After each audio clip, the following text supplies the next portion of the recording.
नारायण नारायण नारायण बोल चेतन नारायण बोल।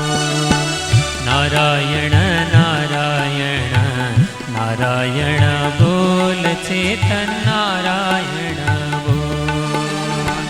नारायण बोल न लाई नारायण बोल न लाई साही दई नमो। नारायण नारायण नारायण बोल। नारायण नारायण नारायण बोल। जय श्रीमन्नारायण।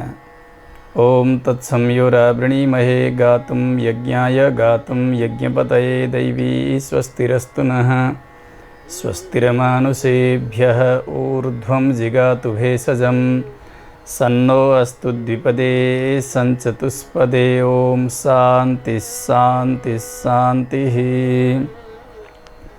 लक्ष्मीनाथसमारम्भां नाथयामुनमध्यमाम् अस्मदाचार्यपर्यन्तां वन्दे गुरुपरम्पराम्। सर्वमङ्गलमाङ्गल्यं सर्वोपद्रवनाशनं वन्दे रामानुजार्यस्य नित्यं पादाम्बुजद्वयम्। मौद्गल्यवंशं सुलभं सुशीलं रामानुजार्यस्य मताश्रयन्तम् श्रीमत्सुखाचार्यकृपैकभाजं श्रीदेवकीनन्दनवरीयमीडे। तत्त्वेन यश्चिदचिदीश्वर तत्स्वभाव भोगापवर्गतदुपायगतिरुदारः।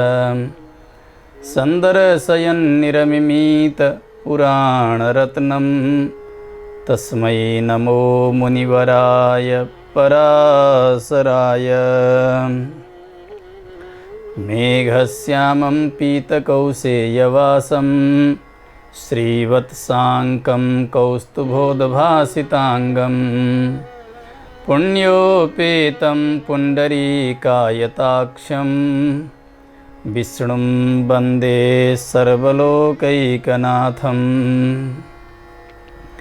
हरिनारायण दुरितनिवारण परमानंद परमपुरुषोत्तम भक्तजन प्रिय पंकजलोचन नारायण तव दासोऽहं।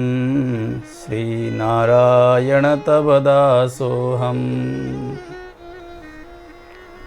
अखिलहेय प्रत्यनिक कल्याणैकतान श्वेतर समस्त वस्तु विलक्षण अनंत ज्ञानानंदैक स्वरूप परात्पर परब्रह्म परमेश्वर भगवान श्रीमन नारायण प्रभुलाई परतत्व का रूपले बताउने उत्तम प्रमाण शास्त्र श्री विष्णु पुराण, यसको निरन्तर स्वाध्याय गर्दै हामी आइरहेका छौँ। भगवान श्री पराशर महर्षिले मैत्रेयजीको जिज्ञासा अनुसार सृष्टिका तमाम प्रक्रियाहरू वर्णन गर्दै गर्दै गत श्रृङ्खलामा ध्रुव चरित्र ध्रुवजीले गर्नुभएको पावन स्तुति भगवानको र त्यसमा भगवानको परत्व निरूपित भएको र भगवान जगतका कारण हुनुहुन्छ भनेर सिद्ध गर्नुभएको प्रसङ्गलाई हामीले श्रवण गऱ्यौँ। ध्रुवजीले अन्तिममा भन्नुभयो, प्रभु हजुरको दर्शनले नै यो मेरो मनोरथ पूर्ण भइसकेको छ अनि यो तपस्या सिद्ध भइसकेको छ, किनभने तपस्याको परम लक्ष्य भनेको हजुर नै हुनुहुन्छ। नारायण परो योगः नारायण परम तपः, शास्त्रले यसरी नै आज्ञा गरेका छन्। तपस्या गरिरहँदा भगवानलाई त्यसले प्राप्त गर्न सकियो, त्यो सिद्ध भयो। योगले समाधिले पनि भगवान मिल्नुभयो, त्यो योग सफल भयो। आज हजुर मिल्नु भएको छ प्रभु, त्यसकारणले मेरो तपस्या सिद्ध भएको छ, मेरो मनोरथ सफल भएको छ। भगवानले मुस्कुराउँदै भन्नुभयो, ध्रुव तिमीले तपस्या गर्यौ, यो फल प्राप्त गर्यौ, मेरो दर्शन भयो। तर मेरो दर्शन पनि विफल हुँदैन। मद्दर्शनम हि विफलम राजपुत्र न जायते। मलाई जसले ईश्वर भनेर जान्दछन् र जसले साक्षात्कार गर्दछन् उनलाई अवश्य मैले वरदान दिनुपर्दछ। माग के चाहन्छौ? वरम वरय, के चाहन्छौ तिमी? तिमीले जे चाहेका छौ म त्यो सबै पुरा गरिदिनेछु, मलाई तिमीले प्रसन्न गराएका छौ। ध्रुवजीले भन्नुभयो, प्रभु हजुर सम्पूर्ण भूत प्राणीहरूका र हुनेवाले जति प्राणीहरू छन् ती सबैका पनि स्वामी हुनुहुन्छ। हजुरले नजानेको के छ र सबैका हृदयमा विराजित हजुर हुनुहुन्छ। कसको सङ्कल्प के छ त्यो कुरा सबै हजुरले जान्नुभएको छ। मैले यो थाहा पाएको छु प्रभु, इन्द्रले इन्द्रपद प्राप्त गरेका छन् त्यो पनि हजुरकै कृपाले। अरू पनि बडे बडे राजाहरू, महाराजाहरू, यशस्वी, प्रतापी, यी जो कोही पनि भएका छन् भने त्यो सबै हजुरकै कृपाले भएका छन्। हजुर प्रसन्न हुनाले गर्दा नै हजुरले इन्द्रलाई इन्द्रपद प्रदान गर्नुभएको हो। त्यस्ता मान्य राजाहरूलाई राजपद प्रदान गर्नुभएको हो। संसारमा कसैले पनि उत्तम पद प्राप्त गर्दछ अथवा उत्तम वस्तु प्राप्त गर्दछ भने त्यो हजुरकै कृपा हो भनेर जान्नु पर्दछ। तर पनि हजुरले भन्नुभयो प्रभु वरदान माग। त्यसकारणले हे प्रभु मलाई कुनै पनि संसारिक त्यस्तो भोगमा इच्छा जागृत नहोस्। यो राज्यासन मलाई चाहिएको छैन। उनले के भनेकी थिइन्, मेरी सौतेनी आमाले भने मेरा कोखबाट त नजन्मिएको हुनाले त यो राज आसनको योग्य छैनस्। मलाई त्यही वचन सिद्ध गर्नु छ प्रभु। अब मलाई फेरि राजा बन्नु छैन, त्यो आसनमा बन्नु छैन। जुन आसनमा बसिसकेपछि अत्यन्तै उन्माद आउँछ व्यक्तिलाई, अति घमण्ड बढेर जान्छ। उनले भनेका ती एक एक बाणीहरू मलाई बिझाइरहेका छन्। त्यसकारणले मलाई अब राज्यासन चाहिएको छैन प्रभु। हजुर जगतका आधार हुनुहुन्छ। हजुर सम्पूर्ण प्राणीहरूका एकमात्र रक्षक हुनुहुन्छ। त्यसकारणले यी तीन लोकभित्र सर्वोत्तम स्थान के छ, जुन स्थान हजुरका भक्त भएको म ध्रुवलाई उपयुक्त हुन्छ हो, त्यस्तो पद हजुरले प्रदान गरिबक्स्योस्। हजुरका कृपाले मलाई त्यस्तो स्थान चाहिएको छ। भगवान प्रसन्न भएर भन्नुभयो, ध्रुव तिमी जस्ता महाज्ञानी भक्तहरूले यस्तै नै चाहन्छन्। संसारका वैभवमा रमाउन चाहँदैनन्। आज सौतेनी आमाका वचनले गर्दा तिमीले अब त्यस्तो उत्तम पद चाहिरहेका छौ, जुन पदमा बसेर कहिल्यै मलाई तिमीले बिर्सने छैनौ। तिम्रो पूर्वजन्म पनि त्यस्तै भएको थियो। तिमीले त्यस समयमा पनि मलाई अत्यन्तै सन्तुष्ट राखेका थियौ। म प्रसन्न भएको थिएँ। अहिले यो दोस्रो जन्म भयो, त्यसकारणले तिम्रो मनोरथ मैले पुरा गरिदिनुपर्छ। तिमी पूर्वजन्ममा एक ब्राह्मणका बालक थियौ। जन्मजात तिम्रो म प्रति अत्यन्तै अनुराग थियो। भगवानको भजन गर्ने, स्तुति गर्ने, चिन्तन गर्ने, एकान्तमा ध्यान गर्ने, संसारका अरू क्रीडाहरूले कति पनि असर नगर्ने, त्यस प्रकारको अति सुन्दर भाव भएका तिमी। त्यसबेला तिमीले बुद्धिपूर्वक आफ्नो कर्तव्य पालन पनि गर्यौ। माता पित्रोश्च शुश्रूषुः निज धर्मानुपालकः। ब्राह्मण भएर ब्रह्म कर्म गर्दै पिता माताको पनि यथोचित सेवा तिमीले गर्यौ। मेरो पनि सेवा गरेका थियौ। त्यसबेला तिम्रा एक मित्र थिए, राजकुमार। बाल्यावस्थाबाटै अति प्रगाढ मित्रता थियो तिमीहरू दुईको। अब उनी युवा हुँदै हुँदै गए, वैभव बढ्यो, युवराज पदमा अभिषिक्त भए, अति सुन्दर पनि थिए। सारा प्रजाहरूले मान्थे ती राजकुमारलाई। तिम्रा मित्र थिए तिनी।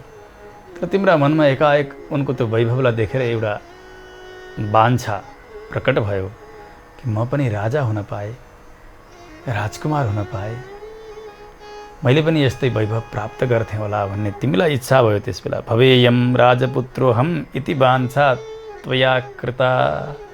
तिमीले त्यो इच्छा गरेका थियौ, त्यो मलाई थाहा थियो। त्यसकारणले तिम्रो इच्छा पूर्ति गर्नका निमित्त मैले राजाको पुत्र बनाएर जन्म दिएँ। अहिले महाराज उत्तानपादका छोरा तिमी अहिले। तर मैले विचार गरेँ, यस समयमा राज्यासन तिमीलाई प्रदान गर्ने हो भने फेरि पनि तिमीले मलाई बिर्सने छौ, त्यो वैभवले तिमीलाई टालिदिनेछ। यो विचार गरेर आज तिमीलाई यी सौतेनी आमाका मुखबाट यति दुर्वचन बोलेर अनि त्यसको पीडाले गर्दा वनमा आएर तपस्या गर्ने मैले बनाइदिएको हुँ। अन्येषां दुर्लभम स्थानम कुले स्वायम्भुवस्य यत्। सामान्य कुलमा जन्म भएको होइन नि यस समयमा पनि तिम्रो। बडे बडे ज्ञानीहरू धेरै अभिलाषा गर्दछन् स्वयम्भू मनुका कुलमा हाम्रो जन्म होस् भनेर। उनीहरूको मनोरथ पुरा भइरहेको छैन, तर तिमीले यस्ता उत्तम राजाका कुलमा स्वयम्भू मनुका वंशमा तिमीले राजपुत्र भएर जन्म पाएका छौ। अहिले पनि केवल 5 वर्षमै मात्रै 5 महिनामा तिमीले मलाई प्रसन्न गरायौ, मैले दर्शन दिएँ, मन ममै अर्पण गरेका छौ, तिमीले मेरै आराधना गरेका छौ। त्यसकारणले तिमीलाई स्वर्ग आदि सुख भनेको अहिले कुनै उपलब्धि नै होइन तिम्रो लागि। तिमी त्यो चाहँदैनौ। कि म स्वर्गादिकम पदम, के तिमीलाई स्वर्ग चाहेको छ र? अवश्य पनि होइन। त्यसकारणले मैले त्यस्तो उत्तम स्थान तिम्रा निमित्त पहिले तयार गरिदिएको छु। त्रैलोक्याद अधिके स्थाने सर्वतारा ग्रहाश्रयः भविष्यति न सन्देहो मत्प्रसादात् भवान् ध्रुव। हे ध्रुव, 3 लोकमा सबैभन्दा माथि ध्रुवलोकको मैले परिकल्पना गरिदिएको छु। सम्पूर्ण ग्रह नक्षत्र ताराहरू भन्दा पनि माथि तिम्रो स्थान हुनेछ ध्रुवलोक। सूर्यभन्दा, चन्द्रमाभन्दा, मङ्गल अनि बृहस्पति आदि गरेका लोकहरूभन्दा पनि माथि ग्रह नक्षत्र तारा सबैले परिक्रमा गर्नेछन्। यस्तो स्थान मैले तयार गरिदिएको छु ध्रुवलोक।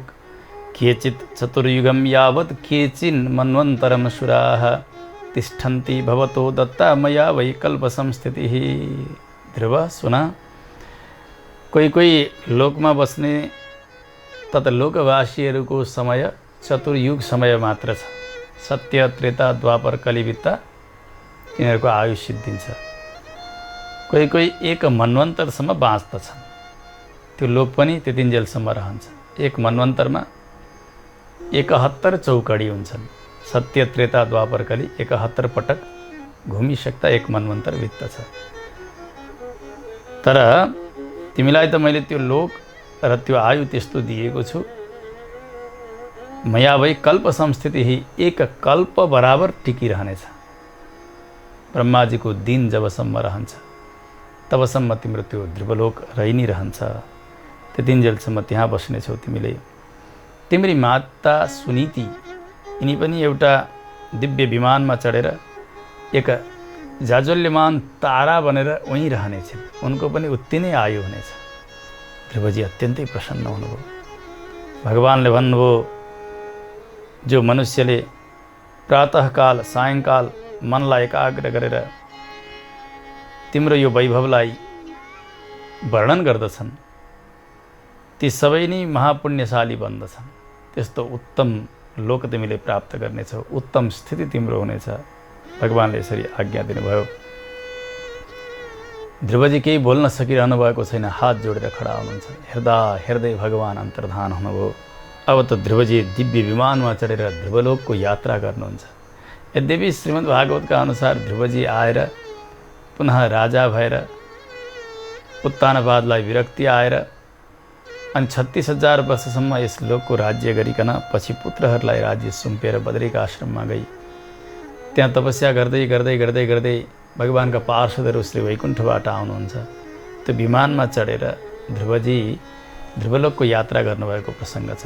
परन्तु श्री विष्णुपुराणमा त्यस्तो छैन। साक्षात् भगवान जानुभयो, तत्कालै ध्रुवजी पनि ध्रुवलोकतर्फ जानुभयो। स्वयं शुश्रूषणात् धर्म्यात् माता पित्रोश्च वै तथा 12 माहात्म्यात् तपसश्च प्रभावतः।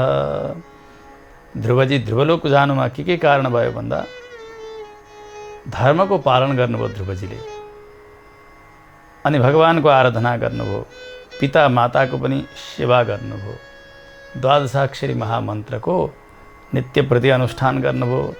त्यसका प्रभावले गर्दा ध्रुवलोक प्राप्त गर्नुभयो। यही 1 श्लोकबाट के जानिन्छ भने माता पिताको सेवा गर्नुभयो भनिसकेपछि ध्रुवजी त्यहीँबाट ध्रुवलोक जानुभएको होइन। अहिलेसम्म त 5 वर्षको हुनुहुन्थ्यो, सेवा गर्न भ्याउनु भएको थियो। अब यहाँबाट गएर आवश्यक समयसम्म पिता माताको सेवा गरेर यी साधनाका बलद्वारा नै उहाँ ध्रुवलोक जानुभएको स्पष्ट हुन्छ।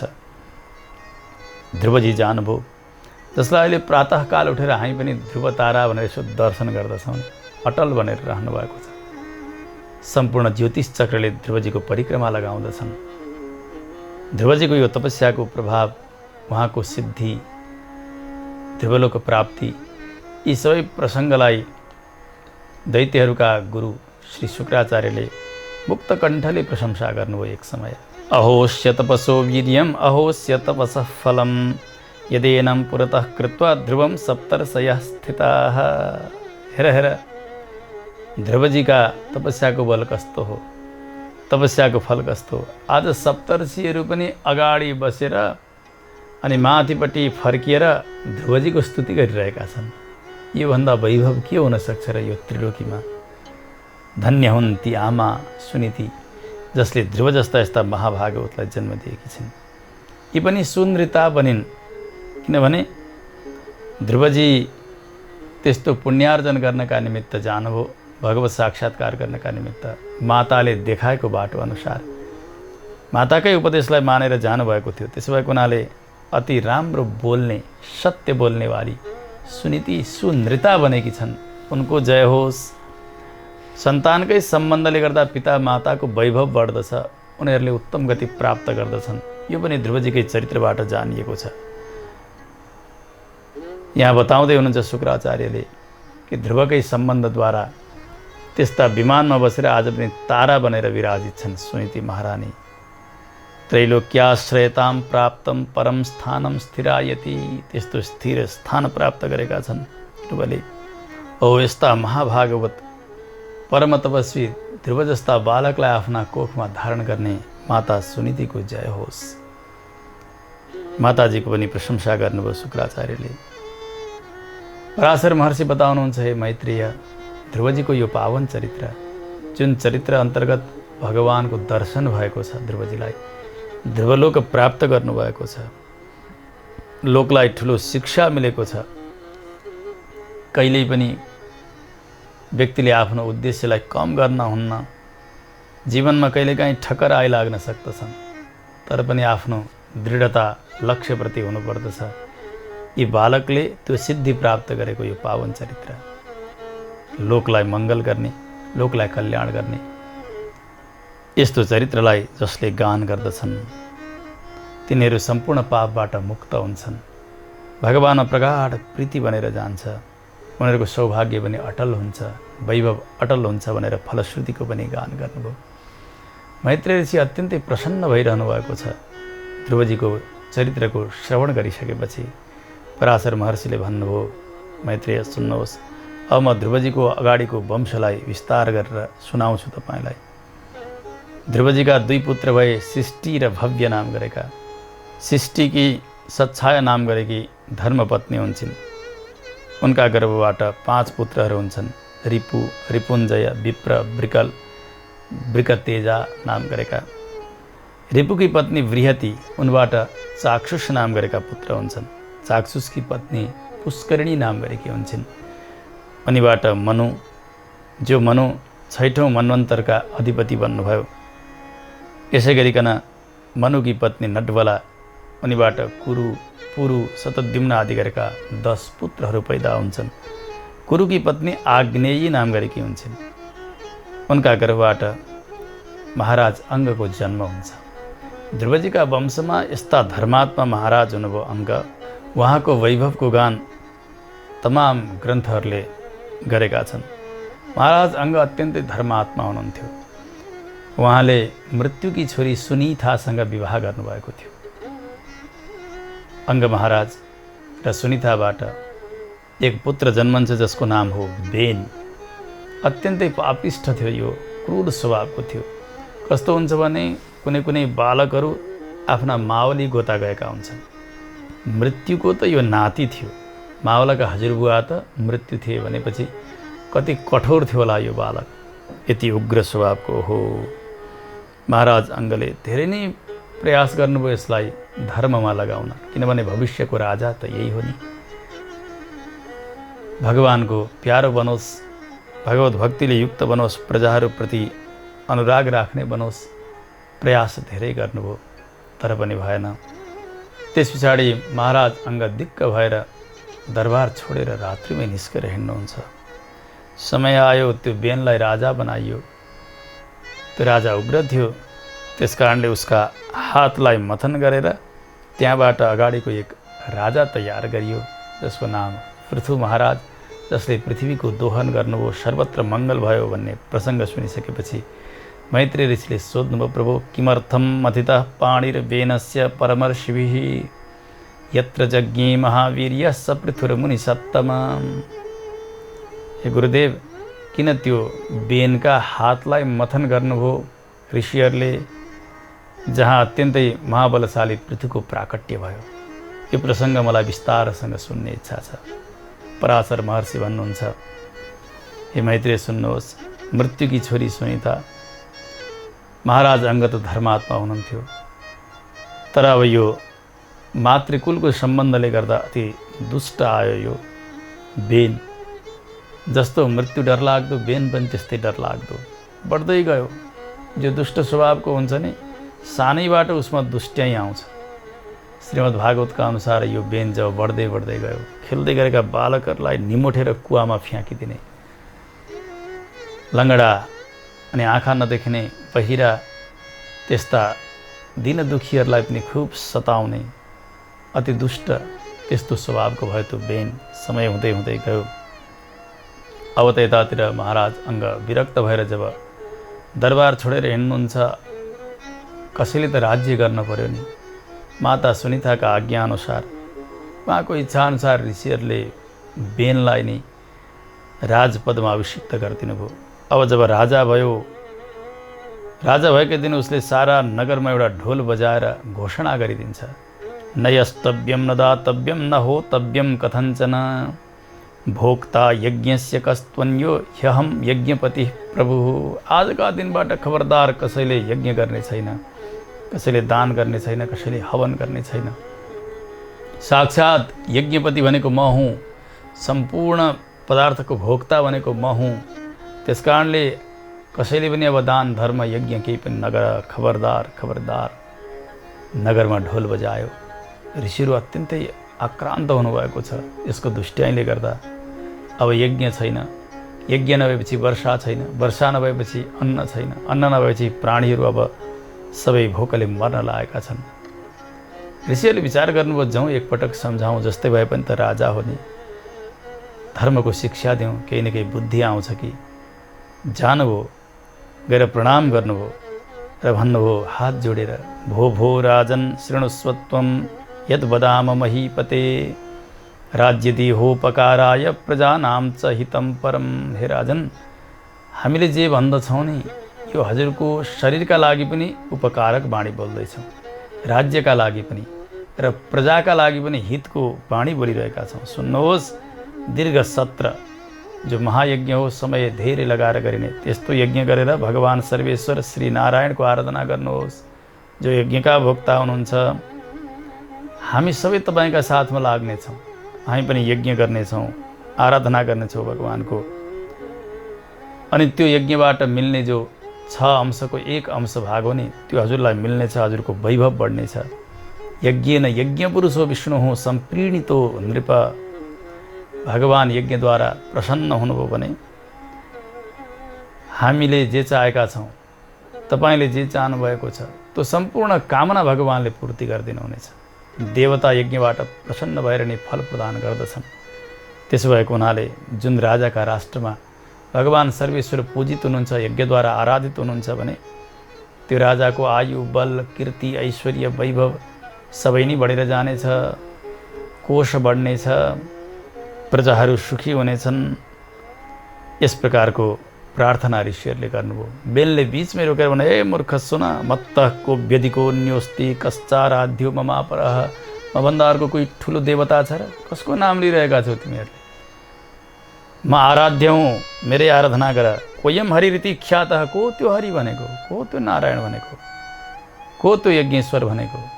मूर्ख हो। ब्रह्मा भए, विष्णु भए, त्यस्तै गरी शङ्कर, इन्द्र, वायु, यमराज, सूर्य, अग्नि, वरुण, धाता, पुषा, भूमि, निशाकर आदि गरेका यी सम्पूर्ण देवताहरू राजाका शरीरमा हुन्छन् भन्ने थाहा छैन तिमीहरूलाई? सम्पूर्ण देवमय म हुँ, त्यसकारणले जे चढाउँछ मलाई नै चढाओ। निपश्चेते शरीरस्थाः, यी सबै देवताहरू मेरा शरीरमा आएर बसेका छन्। मेरै मन्त्रको जाप गर, मलाई नि दान गर, मलाई नि समर्पण गर। न दातव्यम न यष्टव्यम न होतव्यम च भो द्विजाः। आजका दिनबाट यी देवताहरूलाई उद्देश्य गरेर न यज्ञ गर्छौ तिमीहरूले, न दान गर्छौ, न हवन गर्दछौ, न कुनै धर्म गर्छौ, न कोही पूजा गर्दछौ। मूर्ख हो तिमीहरू। नारीको परम कर्तव्य हुन्छ आफ्ना पतिदेवको सेवा गर्नु। अव्यभिचारी मनद्वारा पतिको शुश्रूषा गर्नुपर्छ उनले। यदि त्यो नगरेर कोही जार पतिलाई भजन गर्छन्, त्यो नारी भ्रष्ट हुन्छन् समाजमा। आज तिमीहरू पनि त्यस्तै भएका छौ अघि। म जस्ता यज्ञपतिलाई छोडेर अरू कोही देवतालाई यज्ञपति भनेर, नारायण भनेर, अनि ऊ देवता हुन् भनेर तिमीहरू आराधना गर्ने कुरा गर्छौ होइन। खाएका छौ मेरो, बसेका छौ मेरा राज्यमा, म छु जगदीश्वर, मलाई छोडेर तिमीहरू अरू कसैको पूजा गरिरहेका छौ। ऋषिहरूलाई फड्कार्यो बेनले। थरथर काँप्दै ऋषिहरूले भन्नुहुन्छ, महाराज महाराज हजुरले यज्ञ नगर्नुहोस्, तर हामीलाई यज्ञका लागि आज्ञा दिनुहोस्। हामी त यज्ञ बिना रहन सक्दैनौँ। यसबाट हजुरको पनि मङ्गल नै हुन्छ। यदि हजुरले आज्ञा दिनु भएन भने धर्म नष्ट हुनेछ। धर्म समाप्त भइसकेपछि जगत पनि समाप्त हुनेछ। ऋषिहरूले यसो भन्नुभयो, तर उसले आज्ञा दिएको छैन।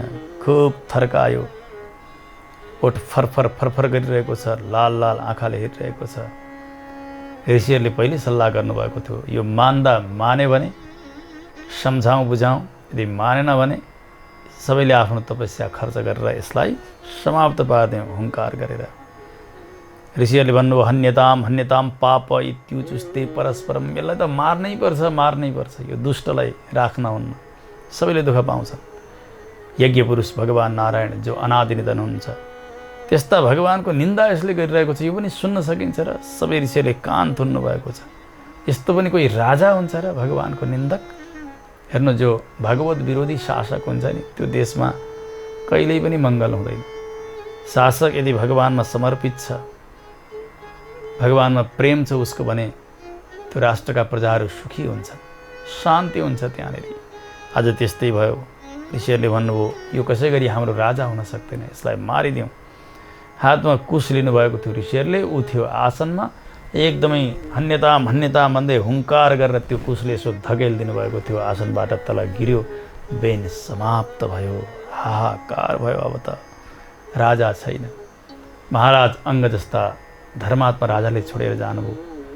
यो दुष्ट राजा आज ऋषिहरूका हुङ्कारले समाप्त भएको छ। ध्रुवजी जस्ता परम भागवतको यो वंश, जहाँ उत्तानपाद जस्ता ज्ञानी राजा हुनुभयो, स्वयम्भू मनुको वंश यो आज टुङ्गिन लाग्यो। माता सुनिता पनि अत्यन्त दुःखी हुनुभएको छ। त्यो बेनका शरीरलाई एक तेलका बर्तनमा राखेर, औषधि लहराहरू राखेर सुरक्षित रूपले राखिएको छ। समय बित्दै गयो। हेर्दा हेर्दै केही दिन पछाडि त चौतर्फी धुलो उडिरहेको छ, एकदमै आवाज आइरहेको छ। ऋषिहरूले सोध्नुभयो, यो आवाज कहाँबाट आइरहेको छ? धुलो कहाँबाट उडिरहेको छ? प्रजाहरूले भने, हे ऋषि हो, राजा नभइसकेपछि फेरि चोर डाका फटाहरू पढेर गएका छन्, अराजकता फैलियो, सबै लुटिरहेका छन्। यहाँ सबैले दुःख दिइरहेका छन्। जो खान नपाएका थिए तिनीहरूले जहाँसुकै गएर जोसुकैको सम्पत्ति चोरिरहेका छन्। तेसाम उदीर्ण वेगानाम चोराणाम मनिषत्तमाः सुमहान दृश्यते रेणु हो। त्यही धुलो उडेको हो यो। कोही भागिरहेका छन्, कोही लखटिरहेका छन्, कोही चोरिरहेका छन्, कोही रोइरहेका छन्, कोही कराइरहेका छन्। ओहो, अब त ठुलै अनर्थ हुने भयो। अराजकता भयो देशमा। शासक बिनाको अब कोही राजा त चाहियो। सुनितासँग गएर सोध्नुहुन्छ ऋषिहरूले, महारानी के गर्नु अब? अङ्ग महाराज जस्ता, ध्रुव महाराज जस्ताको वंश अब टुङ्गिने भयो। सुनिता महारानीको आज्ञाले ऋषिहरूले विचार गर्नुभयो, अब यसकै शरीर मन्थन गरौँ, यसैबाट कुनै न कुनै उत्तराधिकारी प्रकट होला भनेर पहिले उसका जङ्घाको कटिबाट तल्लो प्रदेशको मन्थन प्रारम्भ गर्नुभयो।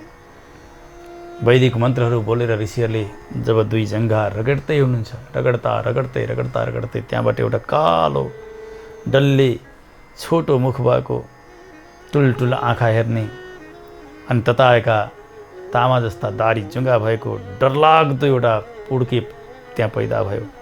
यसो हेर्नुहुन्छ ऋषिहरूले, विचित्रको एउटा पुड्के आयो।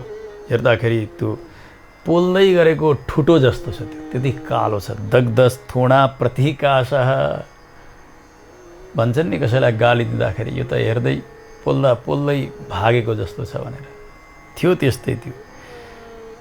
उसले ठुल्ठुलो आँखा हेरेर ऋषिहरूतर्फ हात जोडेर भन्यो, किङ करोमि, मलाई किन बनाएको, म के गरौँ? ऋषिहरूले भन्नुभयो, अब यस्तालाई के काम दिनु, यसलाई राजा बनाएर पनि हामी बस्नु, ओहो यो त लाजमर्दो हुने भयो। अब यसलाई केही काम पनि दिनु पऱ्यो, किनभने हामीले प्रकट गरेका हौँ, सल्लाह गर्नुपर्छ अनि यसलाई काम दिनुपर्छ भनेर उसलाई भन्नुभयो, निषिध, बस बाबु बस, एकछिन हामी केही दिन्छौँ तँलाई। टुलटुल हेऱ्यो, उसले त्यो बेनका शरीरमा भएको सम्पूर्ण पापलाई पोको पार्यो, आफ्ना शिरमा बोक्यो, गयो विन्ध्याचलतर्फ। उहाँ गयो, त्यसबाट अनेक सन्तति प्रकट हुँदै गए, निषाद वंश फैलिएर गयो। विन्ध्य शैल निवासिन, त्यो निषाद वंश विन्ध्याचलमा बस्यो। त्यो सम्पूर्ण पापकै एउटा प्रतिमूर्ति हो, बेनका शरीरमा भएका पापको। अब त पाप यसैले धोइदिइहाल्यो, बेनको शरीर निर्मल बनेको छ। ऋषिहरूले विचार गर्नुभयो, यो जङ्गा मन्थन गरेर भएन, अब यसका बाहु, यो उत्तमाङ्गलाई मन्थन गर्न पर्यो भनेर 2 हात वैदिक मन्त्रका साथ रगट्न प्रारम्भ गर्नुहुन्छ। मन्थन हुँदै थियो, मन्थन हुँदै दाहिने हातपट्टिबाट एक सुन्दर पुरुष प्रकट हुन्छन्। तस्यैव दक्षिणं हस्तं ममन्थुस्ते ततो द्विजाः, अति सुन्दर बालक प्रकट भएका छन्। दीप्यमानः स्ववपुषा साक्षात् अग्निरिवज्ज्वलन, जसरी अति बल्दै गरेको अग्नि प्रकट हुने हो त्यस्तै प्रकारले अति तेजस्वी बालक बाहिर प्रकट भएका छन्। हेर्दा हेर्दै बढे तिनी। श्रीमद् भागवतका अनुसार बेनका शरीरका दायाँ हातपट्टिबाट पुरुषको जन्म भएको छ अनि बायाँ हातपट्टिबाट स्त्री साक्षात् अर्ची महारानी हुनुहुन्थ्यो, महालक्ष्मी महारानीका अंशले। अनि दायाँबाट प्रकट भएका पृथु महाराज साक्षात् भगवान् नारायणका अंशले हुनुहुन्थ्यो। तर यहाँनिर केवल महाराज पृथुको प्राकट्य मात्रै बताइएको छ श्री विष्णु पुराणमा। पृथु महाराज अति सुन्दर हुनुहुन्छ, आकाशमा मङ्गल बाजा बजेका छन्, किनभने महापुरुषहरूको जन्म जति बेला हुन्छ त्यसबेला सर्वत्र मङ्गलै मङ्गल हुन्छ। दुष्ट जब आउन आँट्यो जगतमा हाहाकार हुन्छ। अब त हेर्दा हेर्दै ती अग्नि समान तेजस्वी पुरुष यसो आँखा लगाउँछन् आकाशपट्टि, आकाशबाट धनु बाण कवच जे चाहिन्थे राजाका लागि ती सम्पूर्ण सामग्रीहरू प्रकट भए।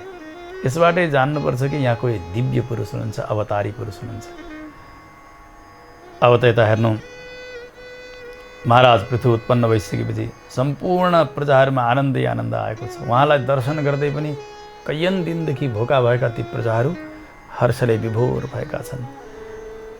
हेर्दैछन् सारा प्रजाहरू। हेर्दा हेर्दै त्यो बेन जो दुष्ट थियो, मरेको थियो, पृथु महाराजका सम्बन्धले गर्दा त्यो पनि विमानमा चढेर स्वर्गतर्फको यात्रा गर्दछ। ओहो भनिदिए हो, यो पुम नाम गरेको नरकबाट रक्षा गर्ने भएकै हुनाले पुत्र बनिएको रहेछ। सत्पुत्र बनेका यस्ता आज पृथु महाराजका सम्बन्धले गर्दा बेन जस्ता दुष्टको पनि गति भयो, प्रशंसा गरिरहेका छन्। अब यतातिर समुद्र भए, नदीहरू भए, हिमालय आदि गरेका सबै औषधिहरू पनि अनेक अनेक प्रकारका सौगातहरू लिएर महाराज पृथुको अभिषेकका निमित्त तयार भइरहनु भएको छ। ब्रह्माजी आउनुभयो उसी समयमा। प्राणीहरूमा पनि स्थावर जङ्गम जे हुन् ती सबै प्रकट भएका छन् पृथु महाराजको अभिषेकका निमित्त। ऋषिहरूले मङ्गल सूक्तहरूको पाठ गर्नुभयो। आकाशमा दुन्दुबी नाम गरेका बाजाहरू बजेका छन्, गन्धर्वहरूले गान गरिरहेका छन्, अप्सराहरू नृत्य गरिरहेका छन्, जय जयकार भइरहेको छ। अब महाराज पृथुको सिंहासनमा राज्याभिषेक सम्पन्न भयो। समागम्य तदा वैन्यम अभ्यसिञ्चत नराधिपम, राजा बनाएर। यहाँ पनि यही बुझ्नुपर्छ कि साथमा अर्ची महारानी पनि हुनुहुन्थ्यो। दुवै दम्पतिको नै यहाँनिर पट्टाभिषेक भएको सम्झनु पर्दछ, किनभने काहीँ पुराणमा काहीँ सङ्केत गरिएको हुन्छ, काहीँ अन्यत्र विस्तार गरिएको हुन्छ। श्रीमद् भागवतका अनुसार अर्ची महारानीकै साथमा अभिषेक भएको छ महाराज पृथुको। ब्रह्मा आउनुभयो, अरे यसो हेर्नुभयो, महाराज पृथुका दाहिने हातमा चक्रको चिन्ह छ, काहीँ कमलको चिन्ह छ, चरणमा पनि अनेक प्रकारका चिन्हहरू छन् जुन भगवानका लागि हुन्छन्।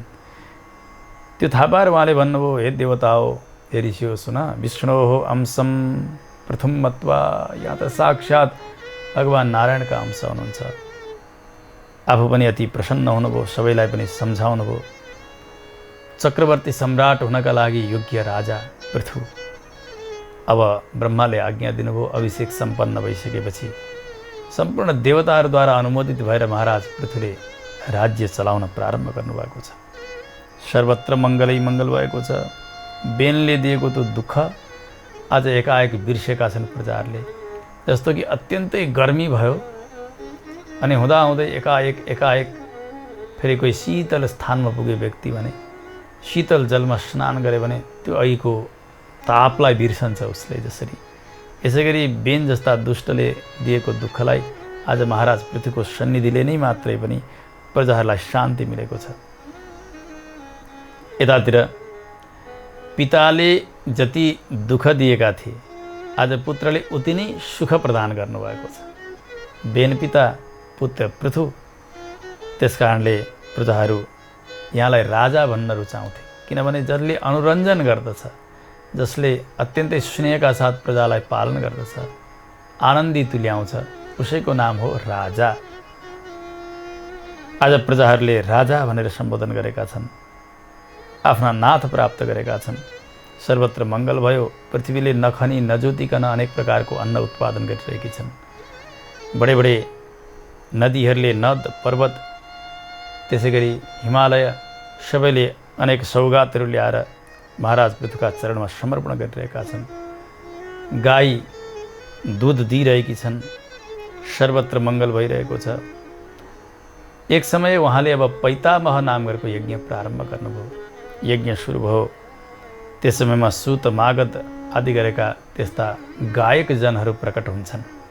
त्यो यज्ञका प्रभावले गर्दा ऋषिहरूले भन्नुभयो, यो सुत जन हो, मागध जन, तिमीहरूले अब राजाको स्तुति गर्नुपर्दछ। यहाँ जस्ता राजा कहाँ पाउन सकिन्छ र? उहाँको प्रशंसा गर्नुपर्छ, किनभने उहाँका प्रशंसाले गर्दा अब अगाडि आउने जति पनि राजाहरू हुन् उनीहरू सबै प्रशंसित हुन्छन् र उनीहरू सबैले यसै गर्नुपर्ने रहेछ र जगतमा स्तुति हुने रहेछ हाम्रो भनेर सिक्दछन्। त्यसकारणले कोही उत्तम कार्य गर्ने व्यक्तिलाई पारितोषिक दिइन्छ अथवा पुरस्कार दिइन्छ नि, त्यो किन दिइएको भने अरू सबैले पनि सिकाउनु हो, यसो गर्न थालेदेखि मैले पनि सम्मान प्राप्त गर्ने रहेछु। त्यसका निमित्त तिमीहरू स्तुति गर, तिमीहरू गान गर्न जान्नेछौ, सङ्गीतमा पनि जान्नेछौ। यहाँ अत्यन्तै ज्ञानी हुनुहुन्छ, कर्मवीर हुनुहुन्छ। ऋषिहरूले आज्ञा दिनुभयो। त्यसो त मागध जनहरूले यसो विचार गरे, भर्खर त राजा हुनुहुन्छ, जन्मनुभयो, हुँदाहुँदै बढ्नुभयो, अभिषेक भएको छ, तर पनि त कुनै प्रकारका गुणहरू त प्रकटित भएका छैनन्। स्तुति भनेकै के हुन्छ? गुणिनिष्ठ गुणाभिधानम स्तुति। गुणीमा भएको गुणको कथन गर्नु नै स्तुति हो। हजुर त यस्तो हुनुहुन्छ, यति सुन्दर हुनुहुन्छ, यति ज्ञानी हुनुहुन्छ, यी सबै गुणकै बखान त हो नि। त्यसकारणले उहाँमा कुनै गुण प्रकट हुन् अनि हामीले स्तुति गर्नेछौँ। अहिले कुन गुणको आधारमा हामीले स्तुति गर्ने र? के भनेर स्तुति गर्ने? फेरि अति प्रशंसा पनि ठिक हुँदैन। ऋषिहरूले भन्नुभयो, हे सुतजन हो, मागधजन हो, यहाँ जो राजा हुनुहुन्छ उहाँका भविष्यमा हुने कर्महरूलाई हेरेर स्तुति गर्नु। गुणा भविष्य ये चास्य। अब हुने गुणहरूलाई हेरेर पनि त स्तुति गर्न सकिन्छ नि। यतातिर राजाले यो सबै सुनिरहनु भएको थियो। ओहो, यिनीहरू स्तुति गर्न चाहन्छन् तर ममा कुनै गुण छैनन्, मैले केही कार्य गरेको छैन। त्यसकारणले मैले अब सद्गुणहरू प्रकट गर्नुपर्दछ, केही कार्य प्रारम्भ गर्नुपर्दछ। किनभने कोही व्यक्तिमा त्यस्ता लक्षणहरू हुन्, गुणहरू हुन्, उसको प्रशंसा सर्वत्र हुन्छ। त्यो प्रशंसा सुहाउँछ पनि, तर गुण छैनन् तर यसै प्रशंसा गराउँछ कसैबाट भने ती एक एक शब्दले उसलाई गिज्याइरहेका हुन्छन्। अब मैले त केही गर्नुपर्दछ भनेर विचार गर्नुभयो सत्कर्मका निमित्त। प्रजाहरूलाई जे आवश्यकता थियो त्यस प्रकारको कार्य प्रारम्भ गर्नुभएको छ। पृथुले मनद्वारा निश्चय गरेर प्रजा पालनका लागि अगाडि बढ्नुभयो। जब सुतजनहरूलाई, मागधजनहरूलाई अब ती गुणहरूको गान गर्ने अवसर मिल्यो, अब त्यसलाई हेरेर अब भविष्यमा यस्तो यस्तो होला, अहिले त यति गरिसक्नु भयो भने अब भविष्यमा धेरै गर्नुहुन्छ भनेर स्तुति गर्न प्रारम्भ गरे उनीहरूले। महाराज महाराज हजुर यस्तो हुनुहुनेछ, सत्यवाग दानशीलोयम सत्यसन्धो नरेश्वरः, श्रीमान मैत्रः क्षमाशीलो विक्रान्तो दुष्ट शासन। हजुर सत्यवादी हुनुहुनेछ, हजुरले धेरै दान गर्नुहुनेछ, हजुरले जे प्रतिज्ञा गर्नुभएको हुन्छ नि त्यो पुरा गर्नुहुनेछ, हजुर ऐश्वर्यवान हुनुहुनेछ, सम्पूर्ण भूत प्राणीहरूमा मित्रता गर्ने, सबैलाई क्षमा गर्ने, पराक्रमी अनि दुष्टहरूलाई शासन गर्नेवाला हजुर हुनुहुनेछ, धर्मलाई जान्नेवाला हुनुहुनेछ अनि कसैले गरेको उपकारलाई हजुरले सम्झनुहुनेछ, दयावान बन्नुहुनेछ, सबैसँग मिठो बोल्नुहुनेछ। त्यस्तै प्रकारले जसलाई मान दिनुपर्ने हो सबैलाई मान दिनुहुनेछ, हजुरले यज्ञ गर्नुहुनेछ, ब्राह्मणका भक्त हुनुहुनेछ, साधुहरूले पनि हजुरलाई रुचाउनेछन्, साधुहरूलाई हजुरले प्रसन्न राख्नुहुनेछ, शत्रुको हुन् मित्रको हुन् सबैमा समभाव गर्ने, एक व्यवहारमा रहने, यस प्रकारका हजुर हुनुहुनेछ। श्रीमद् भागवतमा त अरू धेरै स्तुति गर्नुभएको छ। हजुरले परस्त्रीलाई साक्षात् आफ्नै माता समान मान्नुहुनेछ, जो दण्ड दिन योग्य छैन, शत्रुकै छोरो होस् तर पनि त्यसलाई दण्ड दिनुहुने छैन, जो दण्ड दिनका लागि योग्य छ, अपराधी छ, आफ्नै पुत्र भए पनि हजुरले त्यसलाई दण्ड दिनुहुनेछ, पृथ्वीको पालन गर्नुहुनेछ, अत्यन्त धर्मात्मा हुनुहुनेछ। सनकादिहरूबाट हजुरले भगवत धर्मको शिक्षा लिनुहुनेछ, जसलाई भागवत धर्म भनेर बताइन्छ। धेरै धेरै यज्ञहरू हजुरले गर्नुहुनेछ, पृथ्वीलाई दोहन गर्नुहुनेछ, सारा प्रजाहरूको उन्नतिका निमित्त लाग्नुहुनेछ, तमाम विषयहरू बताउनु भएको छ। त्यस समयमा सुतमागत बन्दीजनहरूले गरेका स्तुतिलाई सबैले सुनिरहेका छन्, अनुमोदन गरिरहेका छन्। समय भयो जे स्तुतिमा अगाडिका लागि बताइएको थियो, अब महाराज पृथु त्यसै गरी लाग्दै हुनुहुन्छ। विभिन्न यज्ञहरू प्रारम्भ गर्नुभयो। याज विविधैः यज्ञैः महद्भिः भूरि दक्षिणैः, तमाम दक्षिणा दिनुहुन्थ्यो यज्ञमा। तर यहाँ के भएको छ, बेन जस्ता दुष्टले शासन गर्न प्रारम्भ गरेपछि पृथ्वीले सम्पूर्ण औषधिहरूलाई, अन्नहरूलाई सब आफ्ना गर्भमा लुकाएकी थिइन्। अलिअलि बचेका कुचेका त्यस्ता अन्नद्वारा द्रव्यद्वारा यज्ञ गर्दै हुनुहुन्थ्यो। यज्ञमा पर्याप्त दक्षिणा पनि छैन, भोजन पनि पर्याप्त दिन सक्नु भएको छैन, औषधिहरू पनि पर्याप्त छैनन् यज्ञका निमित्त। अब यतातिर प्रजाहरू अति भोकाइरहेका छन्, यज्ञ नै बिचमा टुङ्गिने जस्तो हुन लाग्यो। पृथ्वीका पालक राजा सबैजना प्रसन्न छन्, तर पनि पेटमा अन्न छैन भने स्तुति बन्न सक्दैन। पहिले भजनका लागि भोजन आवश्यक पर्दछ। त्यसकारणले सबै आएर भन्दछन् हात जोडेर, महाराज महाराज सम्पूर्ण औषधिहरू नष्ट भएका छन्, अन्न नष्ट भएका छन्, अब केही नै छैन, अब हामी केही नै गर्न सक्दैनौँ, हामीलाई भोजनका लागि पर्याप्त अन्नको व्यवस्था पनि छैन। त्यसकारणले हाम्रो प्राणको रक्षाका लागि यी नष्ट भएका सारा बीजहरूलाई पुनः हजुर प्रकट गर्नुहोस्, अन्नहरूलाई प्रकट गर्नुहोस् प्रार्थना गरे प्रजाहरूले। किनभने अराजकता फैलिएको थियो। अराजकता फैलिँदाखेरि कुनै चिज पनि भण्डारण भएर रहन सक्दैन, लुटपाट चल्दछ, त्यसको विध्वंस हुन्छ। त्यस्तै नै भयो। अराजके नृपश्रेष्ठ धरित्या सकलौषधीः ग्रस्तास्ततः क्षयं यान्ति प्रजा सर्वा प्रजेश्वर, सबै नाश भयो। हजुर हाम्रा रक्षक हुनुहुन्छ, पालक हुनुहुन्छ। त्यसकारणले हामी जस्ता भोकाएकालाई अन्नरूपी औषधि प्रदान गरेर जीवन रक्षा गर्नुहोस्, अनि अगाडिका कार्यहरू सम्पन्न हुनेछन्। श्रीमद् भागवतमा पनि सम्पूर्ण प्रजाहरू आएर महाराज पृथुको अभिषेक गरेका भोलिपल्टै भन्दछन्, हे राजन, जसरी एउटा वृक्षका टोड्कामा लागेको अग्निले जलेर त्यो वृक्ष नै खरानी भएर जान्छ, त्यस्तै प्रकारले हाम्रा पेटमा बलेको यो जाठर अग्नि, यो भोक पीडा, यसले जलेर हामी समाप्त हुन लागेका छौँ। पहिला अन्नको व्यवस्था गर्नुहोस्। यहाँ पनि यसै गरिकन प्रार्थना गर्दछन्। भएको कुरा के हो भने दुष्टले जब राज गर्यो त्यसबेला सम्पूर्ण अन्नहरू नष्ट हुँदै गए। उसलाई जब मार्नुभयो ऋषिहरूले, त्यो बीचको समयमा चोर डाका फटाहरूले अन्न लुटपाट गरेर सकिदिए। अब उत्पादन छैन, त्यो अवस्था भएको। श्री पराशर महर्षिले भन्नुभयो, मैत्रेयजी सुन्नुहोस्, अब त प्रजाहरूको प्रार्थना सुनेपछि त्यो दिव्य धनुलाई लिनुभयो, बाण तयार गर्नुभएको छ। यसो हेर्नुभयो पृथ्वीमा कुनै प्रकारको अन्न छैन, सब पृथ्वीको यो बदमासी हो जस्तो लाग्यो उहाँलाई। धनुबाण तयार गर्नुभयो, बाण खडा हुने बित्तिकै पृथ्वी गाईको रूप धारण गरेर अत्यन्तै त्रस्त भएर त्यहाँबाट भागिरहनु भएको छ। जहाँ जहाँ जान्छ नि पृथ्वी त्यहाँ त्यहाँ पृथु महाराज सालोकान ब्रह्मलोकादीन सत्रा साद गमनमही, ब्रह्मलोकसम्म पुगेर पनि हाहाकार गरिन्, परन्तु कसैले रक्षा गरेको छैन। जहाँ जहाँ पृथ्वी त्यहाँ त्यहाँ महाराज पृथु फर्केर यसो हेर्दछन् पृथ्वीले महाराज धनुबाण तयार गरेर आइरहनु भएको छ। प्राण रक्षाका निमित्त धेरै धेरै दौडेर भागिरहेकी पृथ्वी अब त मेरो मृत्यु हुनुभयो भनेर भनक्क फर्केर हात जोडेर महाराज पृथ्वीसँग प्रार्थना गर्न लाग्दछन्। स्त्रीवधे त्वं महापापम किं नरेन्द्र न पश्यसि येन माम हन्तुमत्यर्थम प्रकरोषि नृपोद्यमम। हजुर यो स्त्रीवध जस्तो यस्तो महान पाप गर्न लाग्नु भएको छ। धर्म जान्ने व्यक्तिले स्त्रीको हत्या गर्दैनन् महाराज। के गर्न लाग्नु भएको हजुरले? म त एउटी स्त्री हुँ नि। महाराज पृथ्वीले भन्नुभयो सुन सुन, सबैलाई तैँले अत्यन्तै अनिष्ट गरेकी छस्, अन्न नदिएर लुकाएर। त्यसकारणले त जस्ती एउटी स्त्रीमा कलङ्क, तँलाई मार्दाखेरि सारा प्रजाहरूको कल्याण हुन्छ, मङ्गल हुन्छ भने तँलाई मार्दा कोही पाप लाग्दैन, त्यसकारणले तँलाई मार्नै पर्छ।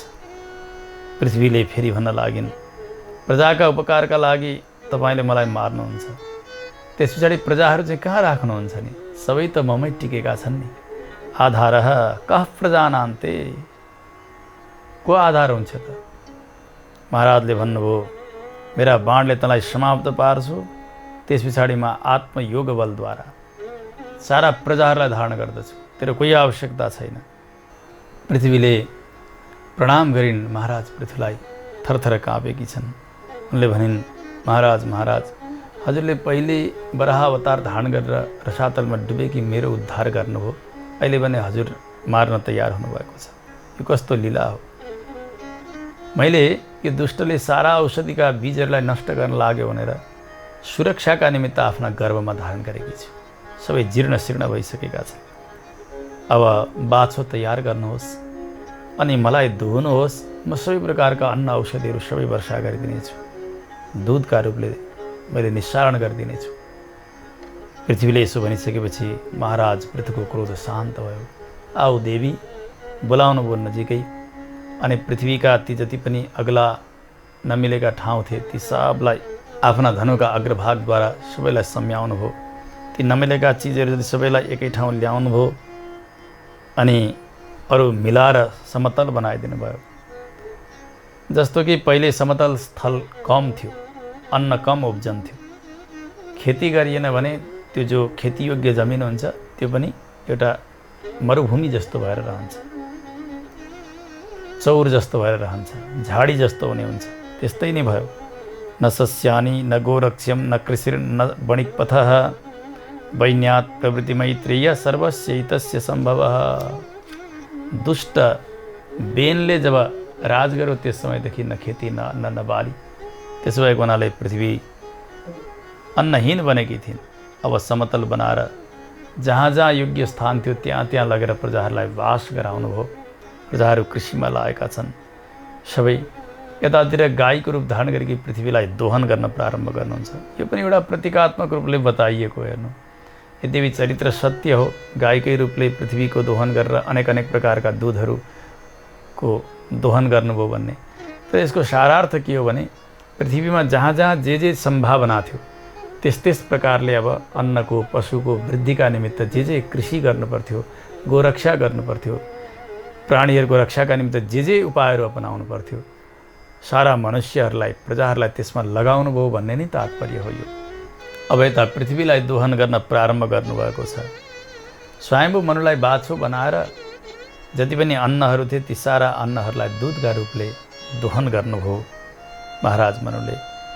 अरू पनि बाछाहरू अलग अलग छन्। गन्धर्व भए, यक्ष, राक्षस, पितृ, देवता, मुनिहरू, दैत्यहरू सबैले अलग अलगलाई बाछा बनाएर अलग अलग प्रकारका दुधहरू दोहन गरे। जसलाई जे चाहिन्थ्यो त्यही दोहन गरेका छन्। दोहने पात्रहरू पनि अलग अलग छन्, दुधका प्रकृतिहरू पनि अलग अलग छन्। अब त सर्वत्र पृथ्वीमा अन्न भयो। पृथ्वी सस्य श्यामला बनेकी छन्। औषधिहरू पर्याप्त बनेका छन्, जलको व्यवस्था छ, सबै प्रसन्न भएका छन्। अब साक्षात् राजाको जस्तो प्रशंसा गरेका थिए सुत मागध जनहरूले। त्यस प्रकृतिको राजा बन्नुभयो महाराज पृथु।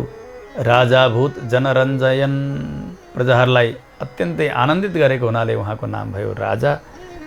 काहीँ कुनै प्रकारको आपत्ति छैन, मङ्गलै मङ्गल छ। महाराज पृथुले राज्य सम्हाल्नु भएको छ। यो चरित्र, पृथु चरित्र, जसले गान गर्दछन्, सुन्छन्, सुनाउँछन्, यी सबैका पनि सम्पूर्ण दुष्कर्महरू नाश भएर, पापहरू नाश भएर भगवानमा प्रेम बन्दछ, उनका दुस्वप्नाहरू नाश हुन्छन् अनि जीवनमा मङ्गल प्राप्त हुन्छ, उनमा सिद्धि प्राप्त हुन्छ, भगवानको परिपूर्ण कृपा हुन्छ भनेर फलश्रुति पनि बताउनुभयो श्री पराशर महर्षिले मैत्रेयलाई। समय भयो कथाको विश्रामको। भगवानका श्रीचरणमा आजको कथा समर्पण गर्दै गर्दै वाणीलाई विश्राम गरौँ। जय श्रीमन्नारायण। यो जिन्दगी खिल्छ त्यसैले त शास्त्र भन्छन्, नारायण बोल चेतन नारायण बोल।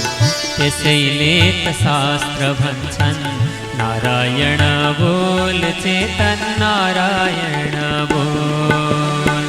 नारायण बोल्नलाई, नारायण बोल्नलाई चाहिँदैन मोल। नारायण नारायण नारायण बोल, नारायण नारायण नारायण बोल। नारायण नारायण नारायण बोल चेतन नारायण बोल। नारायण बोल चेतन नारायण बोल। नारायण